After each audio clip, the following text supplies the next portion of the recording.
Hello बच्चों, कैसे आप लोग। मुझे पूरा विश्वास है कि आपको प्रीवियस वीडियो जो पोटेंशियोमीटर पे मैंने लिया अपलोड किया था, है ना, आपको शायद पसंद आया होगा और कुछ चीज़ें समझे भी होंगे, है ना। और उस पर बेस्ड मैंने आपको लास्ट में क्वेश्चन दिया था बच्चों, है ना।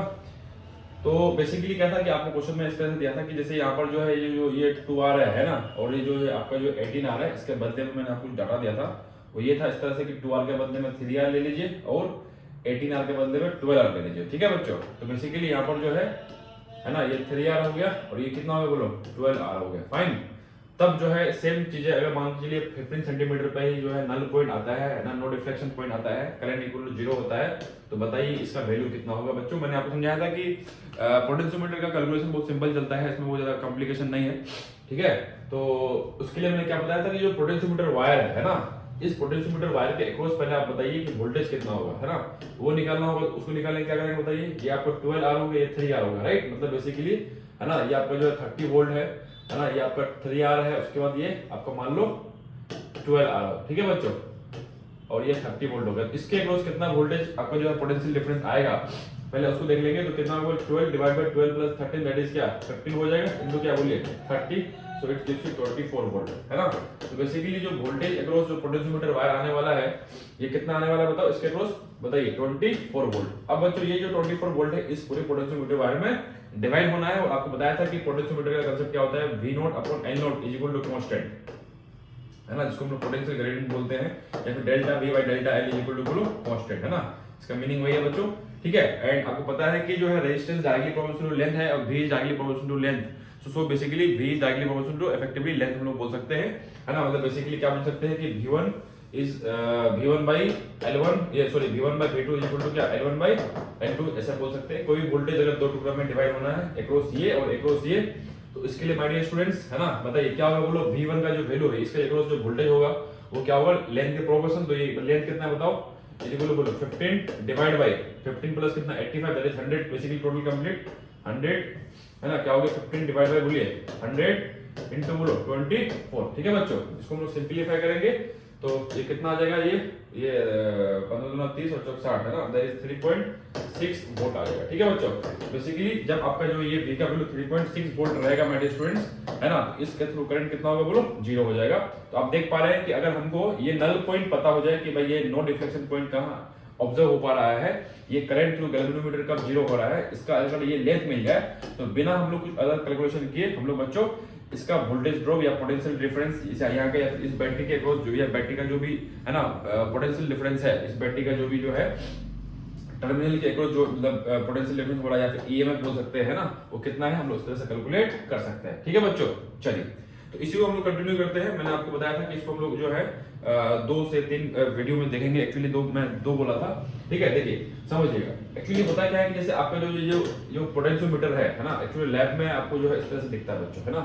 ये आप देख लीजिए बढ़िया से, डायग्राम को समझ लीजिए अच्छे से, है ना, कि क्या होता है बेसिकली समझिए। इसमें है कि अभी से आपका जो है ये आप देख रहा होगा कुछ ऐसा इस तरह कुछ स्ट्रिप दिख रहे होंगे बच्चों। बेसिकली ये वायर है ना, पोटेंशियोमीटर वायर है, ये आपका गैल्वेनोमीटर हो गया। ठीक है, एंड ये आपका सेल हो गया, ये आपको जो है वोल्टेज को कंट्रोल करने वाला जो है ना डिवाइस हो गया, ये आपका रियोस्टेट हो गया। ठीक है बच्चों, इसको हम लोग अलग ऐसे भी देख सकते हैं। देख लीजिए यहाँ पर आपको क्लियर दिख जाए, देखिए यहाँ पर, है ना, देख लीजिए इसको, देख लीजिए इसको, देखिए, है ना, ऐसे भी देख सकते हैं। मतलब मल्टीपल डायग्राम मैंने लिया हुआ है ना, देख लीजिए, देख पा रहे हैं। यहाँ पर जो एक कुछ पेन टाइप का है, ये आपको देखिए यहाँ पर जो है वेरिएबल रेजिस्टेंस है, यहाँ पर भी है ना, बेसिकली ये रियोस्टेट है बेसिकली, है ना। ये पर भी ये भी वेरिएबल रेजिस्टेंस ही है ना, इससे गैल्वेनोमीटर कनेक्टेड है, इसके थ्रू एक वायर होता हुआ फिर यहाँ पे देखना है, यहाँ पे छोटा सा पेन है ना, वो पेन को हम लोग यहाँ पे कनेक्ट करते हैं। बेसिकली वो पेन नहीं बोलते इसको क्या बोलते हैं, जॉकी बोलते हैं ना। बेसिकली उसी को हम लोग इस वायर में स्लाइड कर रहे होते हैं। ठीक है बच्चों, जिस टाइम में जो है करंट इन द गैल्वेनोमीटर 0 होता है, जिसको हम नो डिफ्लेक्शन बोलेंगे, उस टाइम में हम रुक जाते हैं। फिर अकॉर्डिंगली या ना इस जो वायर है इस वायर का लेंथ मेजरमेंट कर पाते हैं, क्योंकि यहाँ पैरेलल में आपका एक स्केल रखा होता है, उस स्केल से हम लोग रीडिंग लेते हैं। जो आपको जो क्वेश्चन आएगा एग्जाम में, है ना, तो वहां आपको रीडिंग दिया होगा कि भाई ये मतलब इस एंड से कितना दूरी पर कितना डिस्टेंस पर आपका नो डिफ्लेक्शन पॉइंट दिख रहा है। ठीक है बच्चों, तो इसका इक्विवेलेंट जो सर्किट डायग्राम है माय डियर स्टूडेंट्स, वो इस तरह से होता है।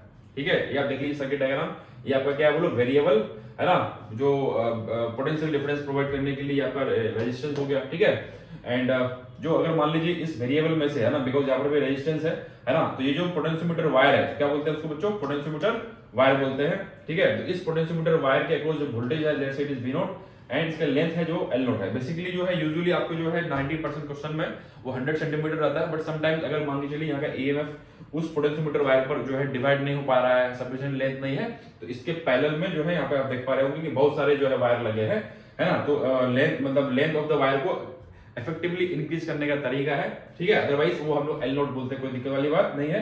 मान लीजिए बच्चों ये जो एडिशनल जो सर्किट बनाया हुआ है यहाँ पर EMF R है ना, गैल्वेनोमीटर है, ठीक है। इसके थ्रू जो करंट फ्लो हो रहा है वो IG है। बच्चों जिस पॉइंट पर, ध्यान समझिए, जिस पॉइंट पर जो है करंट इसके थ्रू जीरो होता है, दैट इज IG जीरो होता है, उस पॉइंट को हम लोग नल पॉइंट बोलते हैं या फिर नो डिफ्लेक्शन पॉइंट बोलते हैं, ठीक है। एंड ये आपको गैल्वेनोमीटर हो गया, ठीक है। तो आपको क्या करना है, यहाँ से ये लेंथ मेजरमेंट मतलब चाहिए आपको बेसिकली, जो आपको स्किल से मिल जाता है एक्सपेरिमेंटली या फिर क्वेश्चन में दिया होता है कि नल पॉइंट इज एट, है ना। तो ये स्मॉल l का वैल्यू दिया होगा। अभी भी हमने बात किया कि भाई ये जो V0 है, इस V0 का कितना पार्ट यहाँ पर आएगा, जितना भी पार्ट मान लीजिए V1 आएगा, इधर क्या होगा बोलो, इधर आपका पोटेंशियल ड्रॉप V2 होगा बच्चों। तो ये जो V1 जितना होगा उतना ही ये EMF के बराबर अगर हो जाए तो IG कितना होगा, जीरो होगा। तो इस तरह से हम लोग कैलकुलेट कर सकते हैं भाई कि जो EMF का जो वैल्यू है that would be equal to, बताओ हाउ मच, V1, है ना। और V1 कितना होगा माय डियर स्टूडेंट, बता पाएंगे, बताइए, L divide by L0 into V0, ठीक है। ध्यान समझिए, ये V0 बाय L0 आपको क्या है बोलो, पोटेंशियल ग्रेडियंट है, ठीक है बच्चों। चलिए आइए और हम लोग वीडियो को समझते आगे समझते हैं। वीडियो में देखिए, ध्यान सुनिएगा माय डियर स्टूडेंट्स। अब जो है बात करने वाले हैं कि आपको समझ में आ गया क्या, देख लीजिए, फिर से दोबारा देख लीजिए आप फटाफट हाई स्पीड में।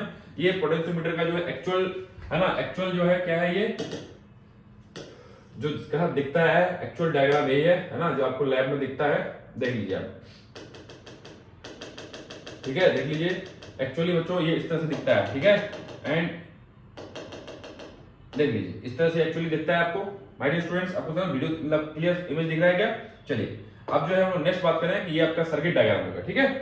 चलिए अब जो है हम लोग समझते हैं इसका एप्लीकेशन। माय डियर स्टूडेंट, इसका जो है बेसिकली जो है ना, दो एप्लीकेशन है जो आपके एग्जाम पॉइंट ऑफ व्यू से जो अपन बात करते हैं, वो है आपका कि टू कंपेयर द बैटरी, है ना, EMF ऑफ बैटरी, और to find out the potential difference, है ना। जो अननोन जो है बैटरी का जो है अननोन सेल का पोटेंशियल डिफरेंस या उसका जो टर्मिनल वोल्टेज कैलकुलेट करने में की जाती है, EMF कैलकुलेट करने में की जाती है, या फिर किसी भी इलेक्ट्रिकल एलिमेंट के अक्रॉस जो पोटेंशियल ड्रॉप कितना हो रहा है उसको कैलकुलेट करने के लिए की जाती है, ठीक है। एंड सिमिलरली उसका दूसरा एप्लीकेशन है कि to calculate the internal resistance of a cell. My dear students, किसी सेल का जो है इंटरनल रेजिस्टेंस आपको पता है कि जो कोई सेल होता है ना, तो उस सेल का इंटरनल रेजिस्टेंस भी कुछ होता है, तो इसका कैलकुलेशन भी करने के लिए हम लोग पोटेंशियोमीटर का इस्तेमाल करते हैं, ठीक है बच्चों। चलिए तो वन बाय वन हम लोग समझते हैं इसका एप्लीकेशन को, है ना। ध्यान सुनिएगा, समझिएगा। आइए माय डियर स्टूडेंट, सबसे पहले आप बात करते हैं किसकी, है ना, to calculate to compare the EMF of two cell या फिर to find out the EMF of unknown cell. मान लीजिए जो है आपके पास कोई ऐसा अननोन सेल है, उसका EMF पता नहीं, उसके अक्रॉस उसका टर्मिनल वोल्टेज के अक्रॉस जो पोटेंशियल डिफरेंस है ना, वो आपको पता नहीं, कैलकुलेट करने के लिए, है ना, हम लोग उसका इस्तेमाल कर सकते हैं। देखिए बच्चों, जैसे आपके पास देख लीजिए सर्किट है ना, ये आपको समझ में आ गया, V0 है, ये L0 है, ये आपका पोटेंशियोमीटर वायर हो गया, ये आपका जॉकी, इसको क्या बोलते हैं बच्चों, जॉकी, है ना, ये स्लाइडिंग होता है, स्लाइडेबल है, इसको हम यहाँ पर यहाँ से पूरा इसके ऊपर स्लाइड कर सकते हैं। जहां पर जो है करंट जीरो हुआ, है ना, IG जहां पर जीरो हो गया वहां पर हम रुक गए, एंड इस पॉइंट को क्या बोलते हैं, नो डिफ्लेक्शन पॉइंट, ठीक है बच्चों। तो इसको देख लीजिए, हमारे पास यहाँ पे एक E1 है, एक E2 है, दोनों का हमको क्या करना है बच्चों, कंपेयर करना है ना। इंटरनल रेजिस्टेंस R1 R2 सब दिया हुआ है, स्विच यहाँ पर we are having switch K1 and K2। बच्चों इसको प्रोसेस करने के लिए आइए समझते हैं। सबसे पहले जो इसका स्टेप्स होता है ना, वो ये है कि आपको मान लीजिए स्विच जो है K1 है वो क्लोज कर दिया और K2 क्या है, ओपन है। जब K2 बच्चों ओपन होगा, ध्यान सुनिएगा, जब आपका K2 क्या होगा, ओपन होगा, तो इस सर्किट का कोई मतलब नहीं है यहाँ पर, है ना, तो सिर्फ ये होगा। तो मान लीजिए उससे करस्पॉन्डिंग, है ना, मान लीजिए इससे करस्पॉन्डिंग जो है, जो नल पॉइंट है, जो नो डिफ्लेक्शन पॉइंट है, वो L1 लेंथ पे है, फाइन। तो आप इसमें शायद मेजरमेंट कर सकते हैं, आप बोल पाएंगे कि E1 का वैल्यू कितना होगा, बताओ, एप्सिलॉन 1, है ना, क्या होगा बताओ, that is equal to V1, और V1 कितना होगा बताओ, L1 divide by L0 into, बोलो फटाफट बोलो, V0, ठीक है बच्चों, ये क्लियर है, ठीक है। उसके बाद स्टेप नंबर 2 क्या है बच्चों, कि K1 जो है हम लोग ओपन रखेंगे और K2 क्या कर देंगे, क्लोज कर देंगे। जब K2 क्लोज कर देंगे बच्चों, तो ये सर्किट आपका काम का नहीं होगा। तो डिफ्लेक्शन, नो डिफ्लेक्शन जो पॉइंट होगा वो ऑफ कोर्स L1 नहीं होगा, कहीं और होगा, let's say it is L2, ठीक है बच्चों। तो हमारे पास क्या मिलेगा बताओ, एप्सिलॉन 2, है ना, इज इक्वल टू क्या होगा, V2 इज इक्वल टू बोलो L2 divide by L0 into V0, fine. So we are having this two equations, है ना, हम लोग इसको दोनों को डिवाइड करके बोल सकते हैं E1 बाय E2 मतलब E बोल सकते हैं या एप्सिलॉन बोलिए, कोई दिक्कत वाली बात नहीं है, ठीक है। एक्चुअली है तो एप्सिलॉन ना, बताइए epsilon 1 by epsilon 2 is equal to क्या होगा बोलो, L1 बाय L2, ठीक है बच्चों, बातें क्लियर है, ठीक है। इस तरह से हम लोग जो है लेंथ का मेजरमेंट करके L1 L2 दो केसेस का है ना बाइफरकेशन करके L1 L2 मेजरमेंट कर लिया, तो उस तरह से we can have E1 bye E2। अब मान लीजिए E1 और E2 में कोई एक नोन है, मतलब आपको पता है कि E1 का वैल्यू पता है तो E2 कैलकुलेट कर सकते हैं, E2 पता है ना, E1 कैलकुलेट कर सकते हैं। अकॉर्डिंगली हम लोग अननोन सेल का EMF कैलकुलेट कर सकते हैं या फिर दोनों में कंपैरिजन भी कर सकते हैं, ठीक है बच्चों। चलिए आइए, है ना, तो इस तरह से आप देख लीजिए, है ना, जो मैंने आपको समझाया, तो इस तरह से देख लीजिए। यहाँ पर जो है पहला केस में क्या कर दिया बोलो, K2 को ओपन कर दिया, K1 क्लोज है, तो करंट का जो भी कहानी इस तरह से होगी, सर्किट इस तरह से होगी, है ना, और दूसरे वाले केस में सर्किट कुछ इस तरह से होगी, ठीक है बच्चों। चलिए, तो आपका E1 E2 का कैलकुलेशन आ गया, ठीक है बच्चों। चलिए, अगला जो इसका एप्लीकेशन है वो ये है कि इंटरनल रेजिस्टेंस कैलकुलेट करना। जैसे मान लीजिए आपके पास एक सेल है, इसमें से जो R है, इसका इंटरनल रेजिस्टेंस अपने को क्या करना है, कैलकुलेट करना है। तो उसके लिए देख लीजिए वापस से जो है आपका ये पोटेंशियोमीटर हो गया बच्चों, ये आपका V0, ये L0 है ना, ये आपका जो है जॉकी हो गया, ठीक है। आप इसमें क्या है स्टेप देख लीजिए। सबसे पहला स्टेप क्या करेंगे बोलो, K1 को हम लोग क्लोज रखेंगे और K2 को ओपन रखेंगे, तो ये सर्किट आपका काम कर रही है, सर्किट आपका इस तरह से बन रहा है, ठीक है बच्चों। अब हम लोग क्या करेंगे, इस जॉकी को इस स्लाइडिंग वायर में हम लोग क्या करेंगे, मूव कराएंगे, जहां पर मान लो यहाँ पर मान लो क्या आ गया, नो डिफ्लेक्शन पॉइंट आ गया, मतलब आपका करंट थ्रू गैल्वेनोमीटर इज 0, ठीक है बच्चों। तो हम लोग ये लेंथ नाप सकते हैं, दैट इज L1 बेसिकली, है ना। जैसे L1 मिल गया तो बता पाएंगे जो EMF का जो वैल्यू होगा वो कितना होगा, EMF would be equal to, बताइए क्या होगा, L1 divide by L0 into V0, ठीक है बच्चों। बहुत सिंपल सी बात, किसी को दिक्कत है बताइए, कमेंट बॉक्स में जरूर बताइएगा मुझे, है ना, ताकि अगर कोई दिक्कत होगा तो मैं दोबारा इसको डिस्कस करूंगा, ठीक है बच्चों। आइए, केस नंबर 2 मतलब स्टेप नंबर 2 क्या होगा बताओ, K1 K2 दोनों को क्लोज कर देना, ठीक है बच्चों। अब K1 K2 जब दोनों को क्लोज करेंगे, ध्यान सुनिएगा, K1 K2 दोनों को क्लोज करेंगे, है ना, तो आपका जो है फिर से हम लोग इस इस जो है जॉकी को हम लोग इस स्लाइडिंग वायर पर मूव कराएंगे, जहां पर नया जगह जो है आपके क्या मिलेगा, नो डिफ्लेक्शन पॉइंट मिलेगा, मतलब आपका करंट थ्रू गैल्वेनोमीटर 0 हो गया, तो अब हम रुक जाएंगे, let's say it is called L2, ठीक है बच्चों। आप ध्यान समझिएगा, तो इसमें क्या होगा कि देखिए समझिए, इसमें क्या होगा कि आपके पास कुछ इस तरह से डायग्राम बनेगा, देखिएगा बच्चों, माय डियर स्टूडेंट्स बहुत ध्यान सुनिएगा, है ना। देखिए ये तो आपको समझ में आ गया होगा आई थिंक। तो इसमें क्या है, K1 क्लोज किया और K2 ओपन किया, अगला जो सर्किट है K1 क्लोज K2 भी क्लोज, है ना।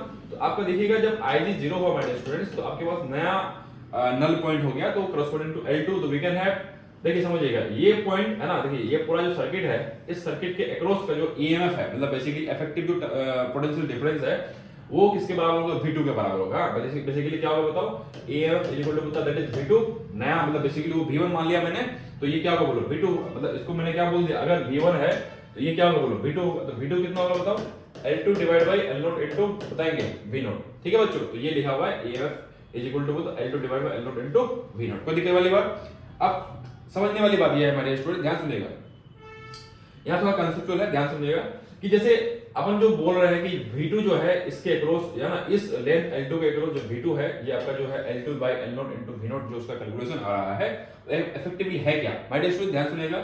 वो ये है कि ये जो सर्किट दिख रहा है ना आपको, ये अलग सा, है ना, मतलब वो जो पोटेंशियोमीटर वाला जो सर्किट है उसको छोड़ के जो अगला वाला जो सर्किट नीचे में है ना, इंक्लूडिंग दिस सेल एंड ये जो एक्सटर्नल रेजिस्टेंस आ लगा के रखे हैं माय डियर स्टूडेंट्स, है ना। जब K1 K2 क्लोज है तो उस केस में इसके अक्रॉस का इफेक्टिव पोटेंशियल डिफरेंस, मतलब अगर मैं बात करूं, है ना, कि उस सर्किट को अलग से यहाँ पे ड्रॉ करूं, मतलब बेसिकली मैं बोल रहा हूं कि अगर आपका ये EMF ये R है माय डियर स्टूडेंट्स, और ये आपका क्या है एक्सटर्नल रेजिस्टेंस R है, K1 K2 क्लोज कर दिया, ये गैल्वेनोमीटर हो गया, ठीक है, ऐसा, है ना।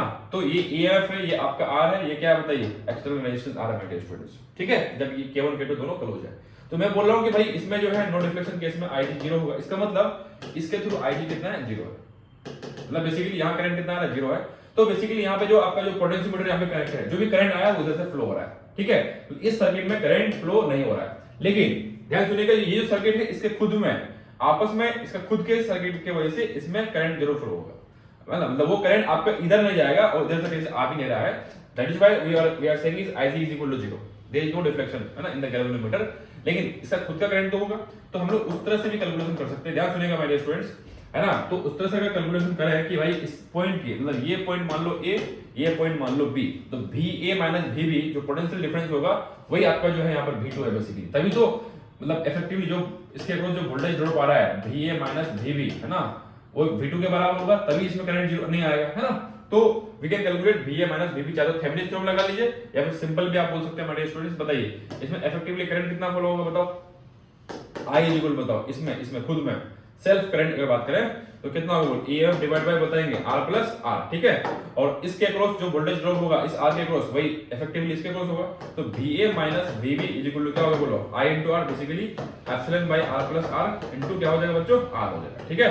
एंड इसी को हम लोग क्या बोल रहे हैं बताइए, एप्सिलॉन के बराबर बोल रहे हैं। एप्सिलॉन मतलब बेसिकली ऐसा बोलो V2, क्या बोल दो उसको V2, जो यहाँ पर जो है सेकंड केस में जो है नल पॉइंट के करस्पॉन्डिंग पोटेंशियोमीटर वायर के अक्रॉस जो वोल्टेज आपका मिल रहा है दैट इज V2, ठीक है बच्चों। तो हम लोग क्या लिख सकते हैं बताइए, वी कैन राइट, बताइए क्या होगा बताओ, जो EF के बंधन में क्या लिख सकते हैं बताओ, EF into R divide by R plus R is equal to बताओ L2 divide by L0 into V0, my dear students, है ना। और आपका पहले वाला केस के करस्पॉन्डिंग जब आपका K1 क्लोज था K2 ओपन था, उस केस में आपका एप्सिलॉन का वैल्यू कितना आया था बताइए, L1 divide by L0 into V0, my dear students. ये रहा इक्वेशन नंबर 1, ये रहा इक्वेशन नंबर 2, ठीक है। हम तो ये दोनों को क्या कर सकते हैं, डिवाइड कर सकते हैं और सिंपलीफाई करेंगे तो you will be getting this result, है ना। देख लीजिए आपको इफेक्टिवली क्या रिजल्ट मिलने वाला है माय डियर स्टूडेंट्स, है ना, कि small r is equal to L1 by L2 minus 1 into R। ये आपका स्मॉल r क्या है, इंटरनल रेजिस्टेंस है। L1 is the null point location in first case and L2 is the null point location in the second case, जब K1 K2 दोनों close था। And ये R क्या आपका एक्सटर्नल रेजिस्टेंस है सर्किट में, जो आपने यहाँ पे जो सेकेंडरी सर्किट में बच्चों यहाँ पे हमने कनेक्ट किया है, ठीक है बच्चों। चलिए बताइए, तो इस तरह से जो है आपका इंटरनल रेजिस्टेंस ऑफिशियल आ गया, ठीक है। उसका इफेक्टिवली चूंकि आपको पता है कि L1 बाय L2 को हम लोग ये एप्सिलॉन बाय V भी बोल सकते हैं, तो it is basically epsilon by V, ऐसा epsilon by V minus 1 into R। इसको सिंपलीफाई करेंगे तो ये भी एक फार्मूला है, R is equal to epsilon minus V divide by V into R। So बच्चों ये था आपका एप्लीकेशन ऑफ पोटेंशियोमीटर, ठीक है। मुझे लगता है कि पूरा विश्वास है कि आपको ये चीजें समझ में आई होगी, है ना। मैंने वीडियो में बहुत जरूर मैंने फास्ट तरीके से समझाया क्योंकि शॉर्ट वीडियो बनाना था, ठीक है। अगर किन्हीं बच्चों को लगता है कि एक्सप्लेन मतलब वो डिटेल्स में अगर एक्सप्लेन करने की जरूरत है तो जरूर कमेंट बॉक्स में आप जो है मुझे बताइएगा, ठीक है बच्चों। अगर आपको ये वीडियो पसंद आया होगा और कुछ है ना कंसेप्ट समझ में आया होंगे तो बिल्कुल, अगर आपने अभी तक चैनल को सब्सक्राइब नहीं किए तो लाइक सब्सक्राइब एंड शेयर जरूर करें, ताकि जो है ज़्यादा से ज़्यादा लोगों तो हम पहुँच पाएँ। और बहुत जल्द आपके लिए है ना इफेक्टिव तरीके से जो है क्रैश कोर्स टाइप से मैं कुछ लाने वाला हूँ।